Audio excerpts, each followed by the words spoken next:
Right, so let's talk about my monitor. This is basically the most asked question. What monitor do you use on this setup? Yes, I have different monitors, even the Shinobi, but for my taste that is a bit too big for this small and light setup. And so I've got this one. It is quite inexpensive. It's around 150 bucks in Germany, and it's the Portkeys PT5. So what this monitor makes quite nice is the size, the price and the features you get for that money. It's quite interesting. Now it only is a 500 nit unit, so it's not the brightest display, but I used it without any sun hood. Even though it comes with a cheap one, I don't think it's a really nice one. And yeah, like I said, I used this in a bright sunny day outside, and it was bright enough for me to see what I'm filming. But it has also nice other features that I really like. It is a touchscreen, so you have everything you need to control with touchscreen controls like brightness, contrast, whatever you need. And yeah, sometimes it's a bit confusing at first what is where, but overall I think it is a nice monitor. All right, here's a nice overview of the features you get. Field check, like black and white, colors, blue, red, green. So the color fields, frame guides, a crosshair, crits, focus peaking, which works quite nice. You even have a false color, even though I don't really use it that much. You have zebras, even underscan if that is something you have to check.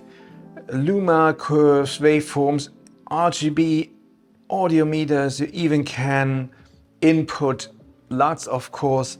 And you have a zoom effect, so you can't really pinch zoom, but you have a zoom effect. And you can set up everything like you do and yeah, make your own little menu, so to speak. So all the tools you need you can set up, and they show up in this little menu on the side, and you have multiple. Like this is everything I use.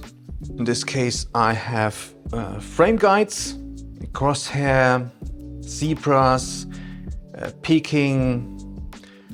I mean, I could zoom in, you can move the picture around, so that is nice.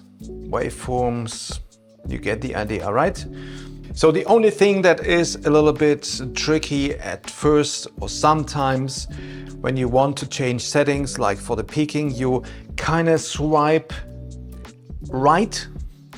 So that is a bit tricky sometimes, because sometimes it doesn't work, but most of the time it's fine. Like here I can have the overlays, even 9:6, which is nice. You can adjust the color of the frame, mask it even out. So I mean, those are nice features that work really great. Yeah, you can adjust the backlight, so this is plenty of backlight, even for bright sunny days.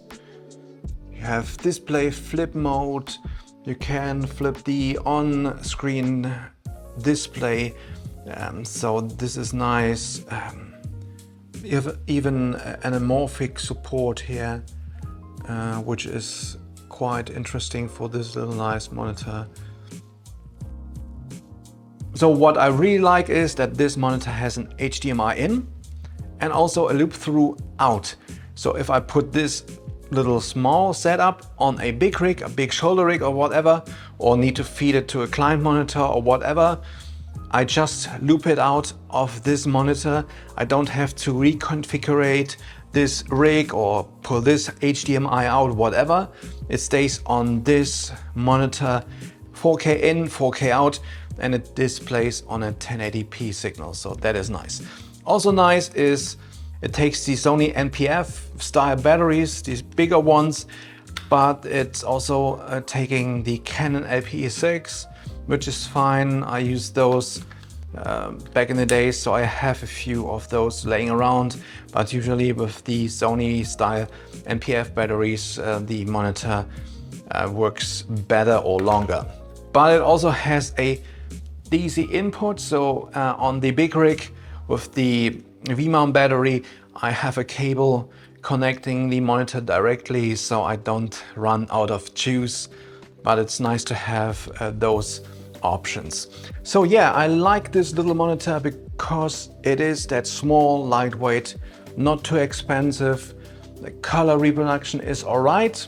I don't really use LUTs, but I really use this monitor more for framing, to get my composition right and see if I'm in focus, and for that is fine. And even if my shot is exposed right, usually I can judge with this display it's wide enough. Yes, my Shinobi would be the better monitor, but it's more expensive and it's actually quite heavy, big, and makes the whole setup a little bit too big and heavy. So yeah, this was just a quick overview about this little monitor here. But let me tell you, I use this monitor for quite a while now and I'm quite happy with it. So yeah, if you have any questions about this monitor, let me know in the comments. Otherwise, thanks for watching, guys. See you in the next one and back to work. Oh, by the way, if you have any questions about the SmallRig monitor mount here, I have a video about that. And I will make a video about this cage. I just got this, even though there's a new one coming out as well, not quite sure. And even about those side handles, I will have a video about that already. I have a link in the description as well. And yeah, and also I will talk about this camera here. This is a nice little camera I will talk about as well. So lots of videos, I think, in the next few weeks. Hopefully, fingers crossed.